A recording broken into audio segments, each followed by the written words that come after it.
point, but I work with athletes and pregnant women. It's kind of my specialty in the chiropractic world. But I've been a part of the CrossFit community for almost a decade now. I think this year is actually year 10 from when I started back over at the other gym at the B Fit.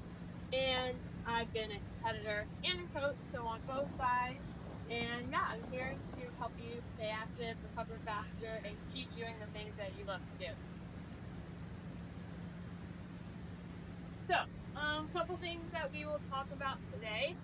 We'll start off with the normal biomechanics of running. So, kind of what that looks like, how it should look like. Then we have some common issues that we see most in the practice from runners specifically, and then effects that chiropractic care can make on running and just kind of your life in general. And then we'll end the session with some activation exercises and cool down. We can actually go through some of those so that we can actually, instead of just seeing it on paper, we can actually like try it out and walk through those with you.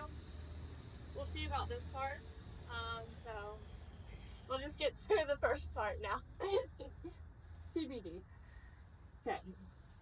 So we start out with what we call the gait cycle. So that's the normal kind of cycle that your body goes through when running, right? So we typically, when we talk about the gait cycle, we're going to start off talking about one side, okay? So let's say I want to think about my right leg. That first part is going to start off when we hit the ground. We'll get a little bit more into it, but we're thinking about that cycle until that foot hits the ground again. That's technically our one cycle, and that's what you see right here. So it's based on essentially one leg hitting the ground, coming up until it hits the ground again. Okay, that's our cycle. So you can see our first kind of general part, we have our stance, which is about 40% of that gait cycle, and then our main part of the gait cycle is going to be the swing motion, which is more like 60%. So we're in that phase a little bit more. The only thing that separates us from walking into running is actually this double float. So when you're the double float means that both feet are off the ground, right? Obviously I can't show you that. There you go. Okay. But like with walking, we don't completely get both feet off the ground. So that's what separates us from walking into running. But we'll get a little bit more into it. Nothing too crazy though, don't. So as you see, we start with our impact or our initial contact. This is actually really big in setting you up for the rest of the cycle, okay? So that impact, that initial contact that you make with the ground, there's 3 different ways that you can do that. So you first have heel strike. So that's typically when you see someone is what we call overstriding. So meaning they're coming out too far forward. And consequently, it puts more stress into the ankle, knee, and hip joint because everything is locked out. So when you hit with the heel first, they also refer to it as like slamming the brakes. So instead of it helping kind of move you forward, you're literally like hitting the ground and then kind of having to gain more energy to keep yourself going. So it's a little less efficient.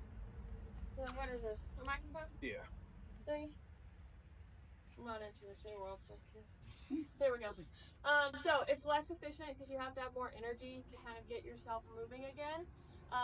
Like I said, it increased the impact on the ankle, knees, and hips, even into the low back. And in order to kind of make it work with a heel strike, you would have to increase your cadence or the frequency that you're coming up so that you reduce that impact. So it's going to have to be quicker, right? So that you're not just hitting and then having to restart. You want to make it quick. We'll kind of skip the middle, jump to the other kind of extreme. So if you're not on your heel, then you could be on your toe. This is typically what people refer to as being like light and springy. You're on the ball of your foot. But this can also cause strain on the calf and also on this Achilles tendon, right? So if we're staying up here the whole time, then our calf is constantly being strained versus So it would be good for sprinters, but it's not ideal for endurance, right? So if you're sprinting, you want to be able to go as quickly as you can in that amount of time, but endurance, you don't want long repetitive motions on the forefront of the foot.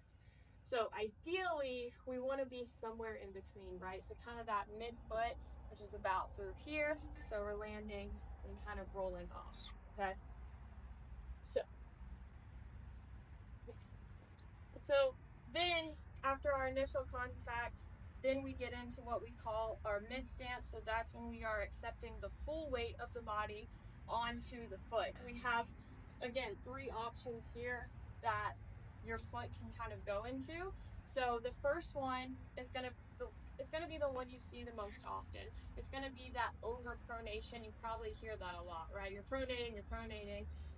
So all that means essentially is that the arch of the foot is actually dropping into the floor. And so you can see here with the footprint, it shows you that you can see the whole footprint because the arch has collapsed, right? That also puts added stress on this Achilles tendon. That's what that red line is kind of showing. So if you see with the normal foot, you still have the arch intact. That Achilles tendon is straight up. There's no extra strain. However, when we go flat-footed and the arch collapse, our Achilles tendon is now having to compensate with it, and it's being pulled in a different direction, which adds extra strain. Same thing if we were to go the opposite direction. So if we're over supinating, so now instead of going down into the middle, we're actually going out. So less of our foot hits the ground. We're actually coming up higher. And still, it's going to put extra strain on that Achilles tendon.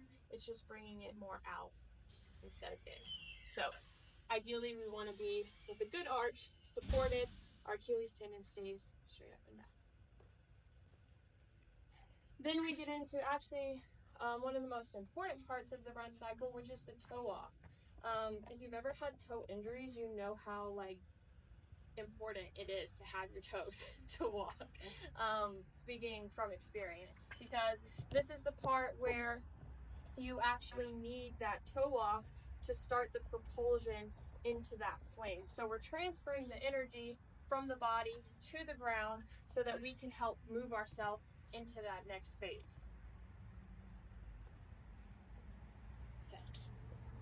Then we have the longest part of the run cycle, which is the swing phase. So this moment starts once the foot actually leaves the ground. And in this part, we actually want to have ankle dorsiflexion. So that's where our toes are coming up towards the ceiling. Because if we're leaving it on the ground, you can actually catch your toes on the ground. It's also just not going to prepare you like you need to be to actually land. So the whole point of the swing is to be able to also prepare the leg and the foot for that next initial impact, right? So we want the toes to be up towards the sky and get ready for the next cycle. And then this is just a nice little quote. Success is the sum of small efforts repeated day in and day out. So with running, I know sometimes it seems like, oh, it's just run. I'll just go for a run. Nice and easy. But running, there are so many parts, as you can see. This is even just like spark notes, kind of like very short summary. There's a lot that goes into running. So it's something that you have to continuously work on and just get better and better with, right? It's not built overnight. Then we go into some of the common issues that we see in the chiropractic office. A lot of these are probably some that you've heard as well. So patella tendonitis, whether that is the tendon on top of the patella or right underneath, it gets a little inflamed, angry. This can be from overuse, so just kind of basic wear and tear, repetitiveness. Muscular imbalances, whether that's coming from the quad or the abductors or the adductors, something is just a little off kilter there. They're not working together. You can also be from improper footwear. So if we're not supporting that arch like we need to, different surfaces, and then also just poor biomechanics. So through that gait cycle. Shin splints, that can be caused from improper foot position. So shin splints can be either on the front side or on the inside. Okay, so on the front you have your tibialis anterior muscle, which usually contributes to that, and on the back side, right behind the ankle, you have your posterior tibialis. Those are the muscles typically involved with those. But again, improper foot position, like with running, improper footwear. A big one here is going to be lack of activation. That's one that I see a lot in the office where people come in, they're having shin splints, and the first question I ask them, are you warming up? Well, no, you just decide it's time for a run. You do a quick little, like, okay, butt kicks, high knees, okay, ready to roll, right? And you just go right into it. And half a mile in, you're like, my calves are killing me. And it's because we didn't get the right chance to warm them up properly, right? We'll talk about that a little bit more later. And then also sudden increase in intensity. This is a really big one too. So let's say you took some time off from running and you go out to run a mile, right? And you're like, yeah, this feels pretty good. Next time you go out and you're like, let's just see how far I can run. You end up running 5 miles and you're like, oh my gosh, I'm in so much pain. What happened, right? You have to gradually let your body adapt to the increase in intensity and even distance, okay? So, otherwise, those muscles aren't prepared for that kind of endurance, right? So then we have Achilles tendonitis. So that's where the calves come in and attach to that tendon. So that can happen with that overpronation. So remember, with the arch flattening, the foot rotating, heel striking, like we talked about, tight calves, and then also improper footwear, plantar fasciitis, which is going to be that fascia on the bottom of the foot. That can also be from overpronation because we don't have a strong enough arch. So weak arch plays a role in that. Improper footwear that's not supporting your arch. And then also explosive movements. So like plyometrics, things where you see like jumping. If your body is not primed for that, it can cause some irritation within the plantar fascia. So what's considered a weak arch?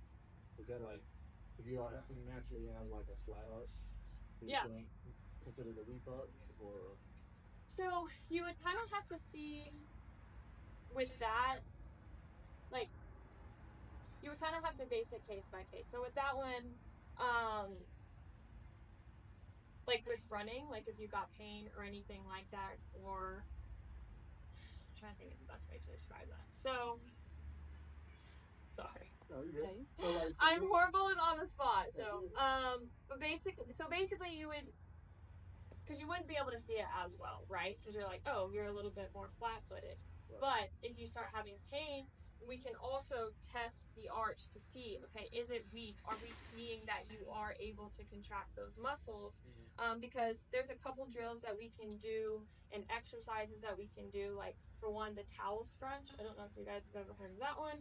But you basically just put a towel on the floor and you're working to contract the arch, and as you do it, the towel gets closer and closer to you. So you're trying to go the full distance of the towel, and it works on strengthening the arch.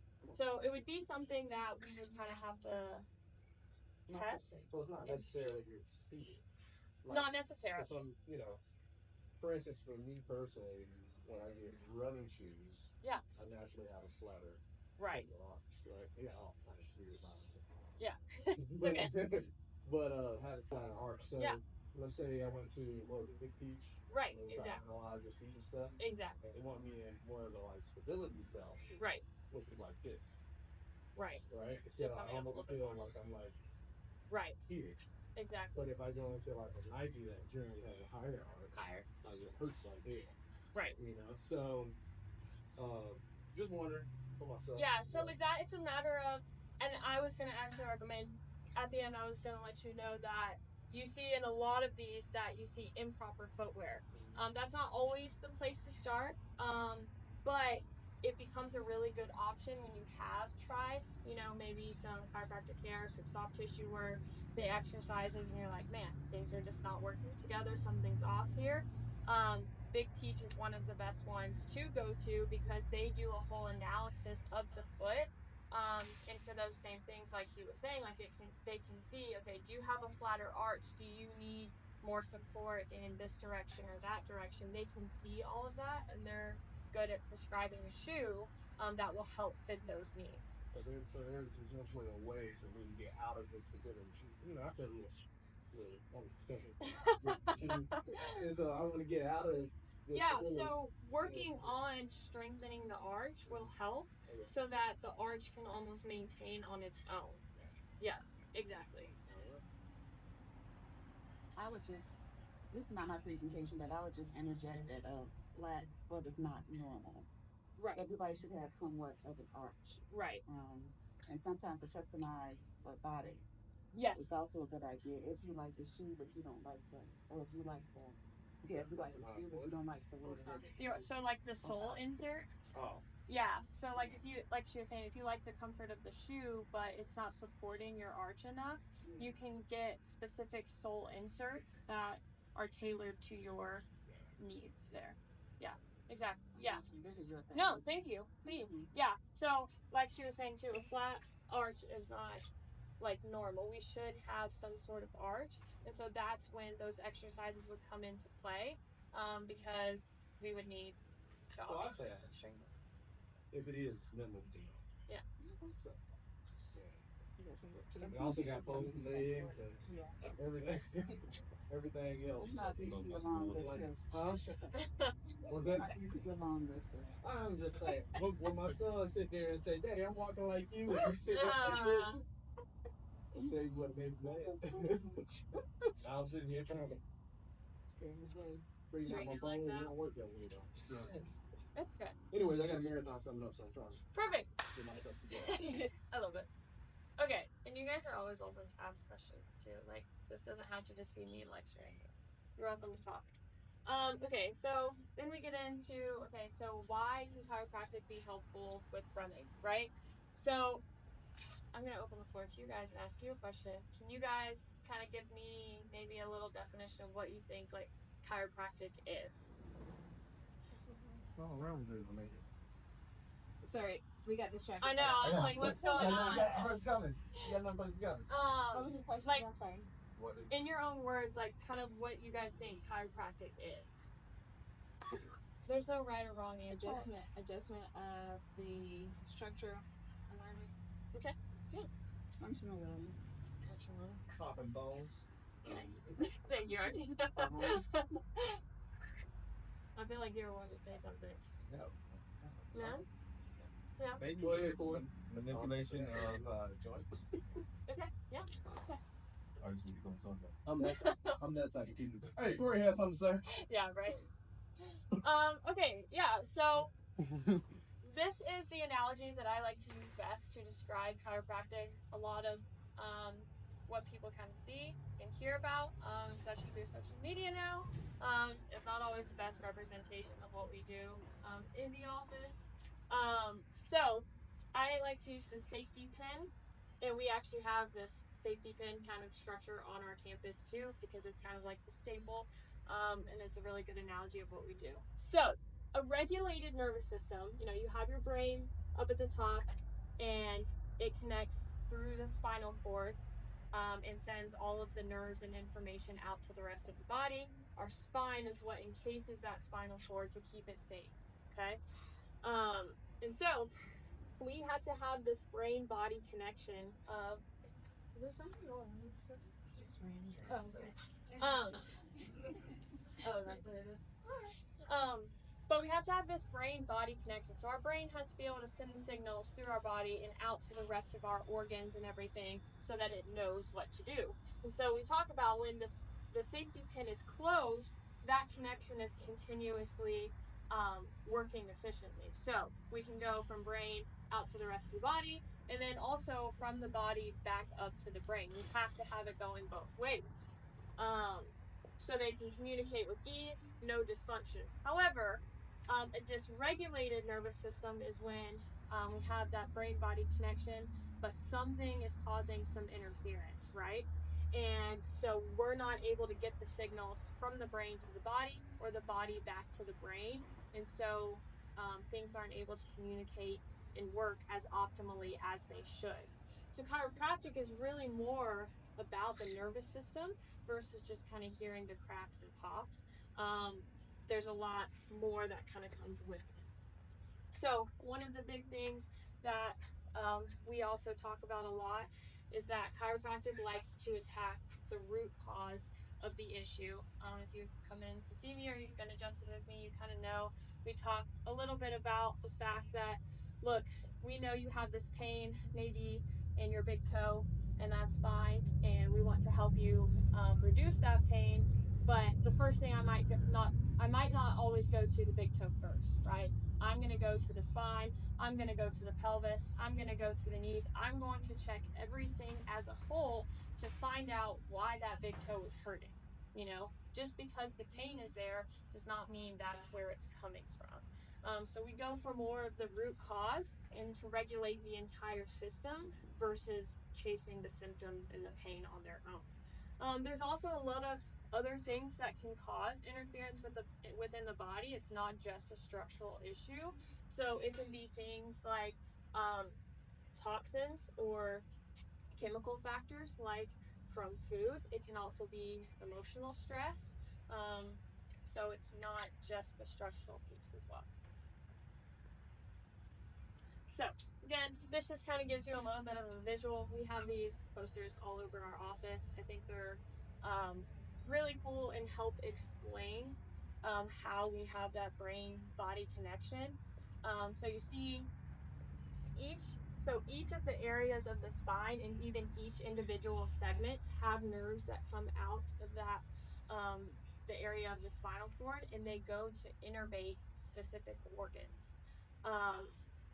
And so they each serve their own specific purpose. So for example, like during COVID, one of our professors was having issues with like heart palpitations, and she kept having an issue in her mid back that kept showing up, and it was the T6 area, which closely related to the heart. So T6 is about this mid back area. That's also the area where the nerves go out and innervate the heart. She kept getting adjusted regularly. She has no issues with those palpitations post COVID now.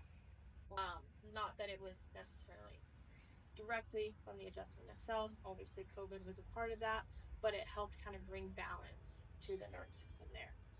The other example that I like to give with this, to show how different segments can correlate with different areas of the body.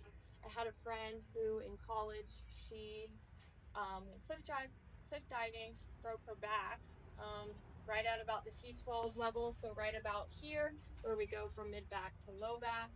And she had to have surgery. She had to have rods placed in her back to help structure wise. And ever since then, she has had issues with eczema on her face, elbows, knees, everywhere. She's never had issues with eczema before. But we know that the T12 area of the spine actually goes and innervates the skin and the integumentary system. And so because of that area has his now kind of like permanent interference, she now deals with this eczema.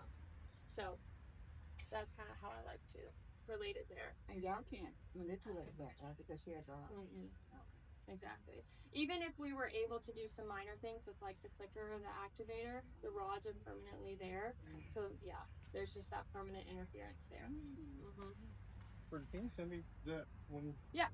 Just a thought. I was taking a picture of the picture, but yeah. I can send you. I can send you the PowerPoint. Okay, so then benefits of chiropractic care. This can be specifically to running, but also into other areas of your life as well. These are just a couple. Okay, so first we talk about that alignment. So chiropractic will help with those misalignments, those shifts, which will help improve our posture, which can also help increase our balance and coordination, and also improve symmetry within the body. So we're not having as many compensations, right? Things are able to work properly together as a whole. We also have improved range of motion. So we can help reduce those joint restrictions. So like let's say your knee, you're not able to bend it too much with some adjustments, also some soft tissue work, all of those kinds of things. we can help get that joint hopefully to move a little bit better and reduce the muscle tension in the area. Lastly, it can help speed up your recovery. So it's going to help reduce inflammation. It's going to improve circulation to that area, which helps get more oxygen to the area. And then in turn, you can have less soreness and less fatigue as well. We're getting there, I promise. Almost to the fun part. Okay, so the approach. This approach specifically is for like if a runner comes in or someone who's having issues with the lower extremities. This is how I would kind of approach them in the office. So coming in, first day, we start with the skeletal system, so the bones, right? So they come in, they're having these issues. My job first as a chiropractor is to get them aligned and adjusted, right? So I'm going to make sure first that everything is kind of structurally in place where it needs to be. And then I'm going to give their body the chance to kind of sit with that and become stable before I try to do too many things. When people come in at first, I don't want to overload their nervous system by, changing soft tissue and changing this and changing that. Your body's like, what the heck just happened?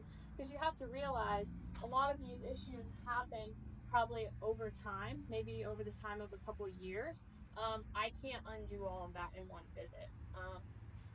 I have to take the time to kind of unravel the layers that have kind of built up over that time, and I'm not going to try and do it all in one day. I'm going to start with one piece at a time, so I'll get them adjusted. Next time you come in, you're like, hey, it's a little better, but I'm still having some issue like this, still feels a little tight. Okay, great. Let's look into the soft tissue. What is that looking like? Are we really tight? Are we really tense? Are we actually weak?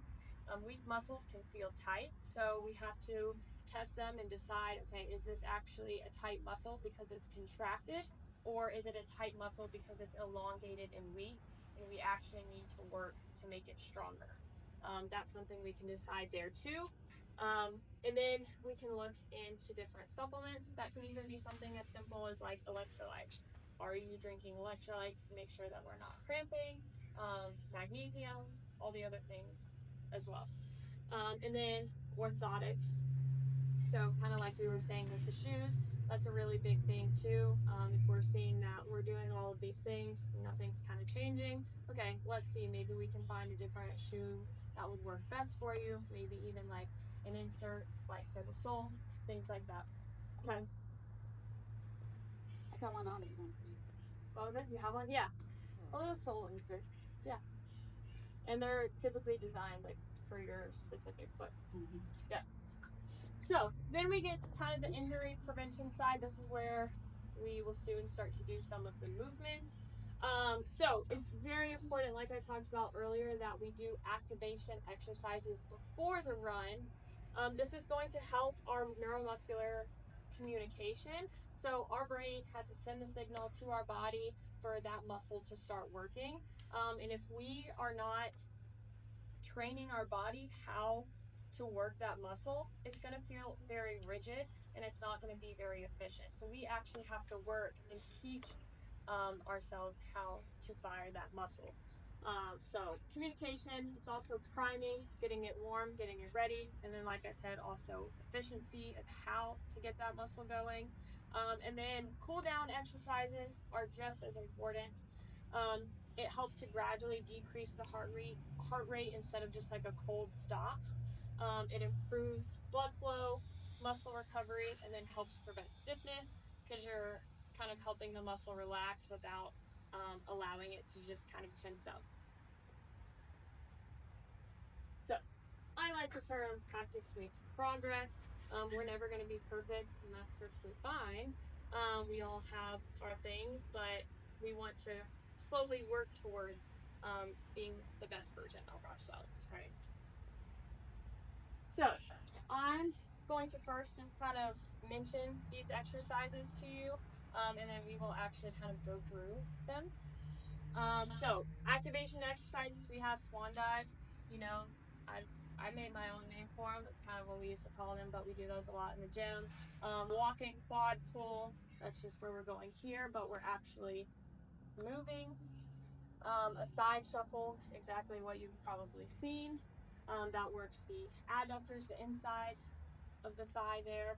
We have just a basic heel walk. We also have a toe walk. And then we have tib raises where we're just standing and we're raising the toes, keeping the heels on the ground. We have curved calf raises. So that would be like essentially like if we could like stand on the edge of the GHC with our heels off, so only our toes on the ground, then it's going to be a little bit more of an activation there. Then we have side calf raises. So that's actually kind of like on the wall. You're going to be here, kind of like this, and we're going to activate like this. That's going to get the inside of that calf. And then we have monster walks, mostly with a band around our knees. We've all seen that one before where we're here, keeping tension in the band. And then I made this name up. It's called the Flamingos. But it's a move. It kind of looks like that. It's a move that I've actually been doing a lot on my own for my own kind of rehab for my back. So you have a plate overhead. You start out with the knee or the hip in full flexion. As you come down, you tap the plate, and then you come back up. It's a lot harder than it looks. And then lastly is going to be a heel wall slide. I won't do it completely here so I don't mess up the wall, but essentially you're kind of against the wall and you're going to bring it all the way up, and it's actually working on activating the hamstring. Our typical butt kicks is not really where our foot and our hip should end up. So actually when we're running, instead of being here when we come up, we want to be here and our foot coming to our butt there. So instead of here, because we're coming forward. So that's what the heel wall slide is preparing me for. Then we will have some specific running technique drills. Tilden's going to help me with those. Yeah, no. And then we have some cool down exercises. This will be our downward dog with foot pedal. So we're here. Foot pedaling means we're going to kind of drop the heel of one as we let the other one rest. These are my favorite after a run because it helps stretch through the calf. Child's pose, I think we all know that one. And then tib anterior stretch. So literally we can just be on the wall, toe down towards the floor, and kind of roll into different areas there. Hamstring floss is going to be where we're on our back and we're here and we're flossing through that hamstring there. We have a seated quad stretch where we just pull back and you hold. Remember, we can do dynamic stretching, which is movement with stretching, so kind of like the quad pull and things like that before a workout, but then after a workout is more of the static hold of a stretch, right? So we're just holding that position. We don't want to do the holds before a workout, okay? It actually reduces our power output for the workout. Then you have 90-90 hip flows. I think we've seen these before, but both of our knees are at 90. I like to lean forward, and then you're gonna flow to the other side. Yeah. And then It's that voodoo one. yeah. Oh, where you get up. So it's kind of like the turkish get up. So you're here, and then you would come here, and then stand, and then essentially you would go back down. Hey, Spirit said hips don't lie. That's easy. Yeah. So, then you have your pigeon stretch, which we know that one is the bent knee in front with the back leg out straight.